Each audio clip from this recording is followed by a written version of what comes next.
আসানসোল চিনি, পেঁয়াজ ও শাকসবজি সহ নিত্য প্রয়োজনীয় খাদ্যদ্রব্যের মূল্যবৃদ্ধির কারণে সাধারণ মানুষের পকেটে টান পড়েছে। এই অস্বাভাবিক দাম বৃদ্ধি এবং কালোবাজারি রুখতে জেলা শাসক এস পণ্যবলমের নেতৃত্বে টাস্ক ফোর্সের একটি উচ্চ পর্যায়ের দল আসানসোল বাজারে বিশেষ অভিযান চালায়। এই পরিদর্শনে আসানসোল পুর নিগমের কমিশনার দিলীপ মিশ্র, ডিসি সেন্ট্রাল ধ্রুব দাস সহ জেলা ও পুলিশ প্রশাসনের শীর্ষ আধিকারিকরা উপস্থিত ছিলেন। পরিদর্শনকালে টাস্ক ফোর্সের প্রতিনিধিরা ব্যবসায়ীদের সাথে কথা বলেন এবং ওজন মাপার যন্ত্রগুলি পরীক্ষা করেন। কৃত্রিমভাবে দাম বাড়ানো বা মজুতদারি রোধ করতে ব্যবসায়ীদের কড়া হুঁশিয়ারি দিয়ে জানানো হয়, নিয়ম না মানলে কঠোর আইনি ব্যবস্থা নেওয়া হবে। জেলা শাসক জানান, মুখ্যমন্ত্রীর নির্দেশ অনুযায়ী জেলা জুড়ে টাস্কফোর্স গঠন করা হয়েছে, যা শহর এলাকায় ডিসি এবং অন্যান্য অঞ্চলে এসডিওর নেতৃত্বে প্রতিনিয়ত বাজার পরিদর্শন করছে। প্রভাবশালী thumbnail line, Bengali thumbnail lines, Asansol এবং দেখা গেল যে চিনি শুধু নয়, তেল থেকে আরম্ভ করে মশলা থেকে আরম্ভ করে সবই দেখলেন, কি বুঝলেন? দেখুন, এখন আমাদের কয়েকটা জিনিসের দাম বাড়ানোর এখন আমরা খবর পেয়েছি। এটা কালকে মাননীয় মুখ্যমন্ত্রী স্যারের মিটিংও একটা হয়েছিল এটা নিয়ে। ওনার নির্দেশ অনুযায়ী আমাদের টাস্ক ফোর্স করা হলো।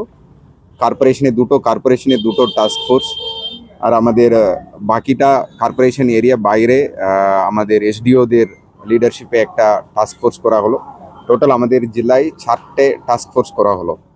মূলত এই এসেনশিয়াল কমোডিটিসের দামগুলো যেটা কীরকম আছে, নিয়ন্ত্রণে আছে কিনা, আর সেকেন্ড হচ্ছে কোথাও স্টক হচ্ছে কিনা, কোথাও ব্ল্যাক মার্কেটিং হচ্ছে কিনা, আর কোথাও ওজন যেটা ওয়েইং স্কেল আছে, ওয়েইং স্কেলে গন্ডগোল আছে কিনা, এগুলো সবগুলো দেখা হবে। আজকে আমরা এসেছিলাম সবাই মিলিয়ে, এখানে ডিসি সেন্ট্রাল আছেন, এডিএম সাহেব আছেন, কমিশনার এএমসি আছেন, সবাই আমাদের agriculture, agri marketing, consumer affairs সমস্ত দপ্তরের টিম আছে এখানে। আমরা এরপরে সমস্ত মার্কেট ঘুরবো, হোলসেল প্রাইসও কম্পেয়ার করব, আর আমরা যারা ক্রেতারা, যারা কনজিউমার থেকেও প্রাইস কম্পেয়ার করব। এখন কোনো আমরা ত্রুটি পেলে অবশ্যই আমরা আইন অনুযায়ী অ্যাকশন নেওয়া হবে। এটা আমরা একটা সকলকে একটা মেসেজ দিতে এসেছি। এখন আমরা গভর্নমেন্ট এটা স্ট্রিক্টলি মনিটর করছে, কেউ বিনা কারণে এসেনশিয়াল কমোডিটিসের দাম বাড়াবেন না, এটা আমরা এই মেসেজ দিতে এসেছি। আর কয়েকটা আইটেম মার্কেটে বেশি আছে দাম, চিনি যেমন, আর চালের একটু অল্প বাড়তি দেখা গেছে, আর পেঁয়াজ, ওইদিকে পেঁয়াজের দাম এগুলো একটু রাইসিং টেন্ডেন্সি আছে। এটাকে আমরা প্রাইসটাকে মনিটর করব আমাদের সমস্ত মার্কেটে, পশ্চিম বর্ধমানের সমস্ত মার্কেট, আসানসোল, রানীগঞ্জ, দুর্গাপুর, রূপনারায়ণপুর, সমস্ত মার্কেটগুলো, কুলটি, বানপুর, সমস্ত মার্কেটগুলো আমরা ভিজিট করব, এই প্রাইসগুলো কম্পেয়ার করব, কোথাও ত্রুটি পেলে एक्शन নেওয়া হবে। Thank you. कुछ आइटम का रेट बढ़ गया कल, इसके लेके मुख्यमंत्री सर का मीटिंग हुआ, बैठक भी हुआ, सारा सीनियर ऑफिसर उपस्थित थे। उनका निर्देश में टास्क फोर्स बनाए हैं।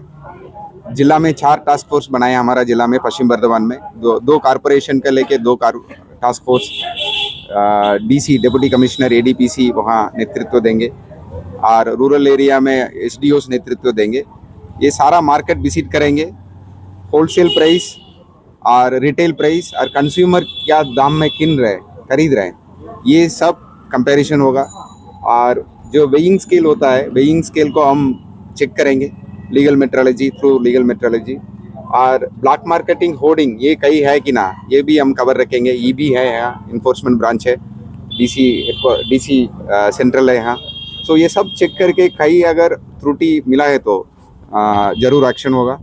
और आज हम सभी आए हैं, सारा सीनियर ऑफिसर, ये मैसेज देने के लिए, कोई बिना कारण है दाम बढ़ने से चीनी बहुत बढ़ गया। इनका कहना है जो जगह से आ रहे हैं वहाँ से बढ़ गया, बट वो हम चेक करेंगे। जो जगह होलसेल हमारा स्टॉकिस्ट है, होलसेल का पूरा हम चेक करेंगे। और जहाँ से लेके आते हैं वो वाउचर भी चेक करेंगे, वहाँ से भी कांटेक्ट करेंगे। हम इंश्योर करेंगे कहीं बिना कारण है दाम बढ़ नहीं रहे। और स्टॉक जो लिमिट है, गवर्नमेंट ऑफ इंडिया ने जो स्टॉक सेट किया उसके ऊपर होना नहीं चाहिए, ये भी हम चेक करेंगे। सर होलसेल और रिटेल में कुछ फर्क नजर आ रहा है सर, कितना डिफरेंस? देखिए ये तो हम प्रिलिमिनरी इंस्पेक्शन किए हैं, कुछ कुछ दाम में फर्क आ रहा है, वो हम नोट किए हैं, वो ऑलरेडी हम पूरा चेक करेंगे, चेक करके उसके ऊपर एक्शन लेंगे। ठीक है।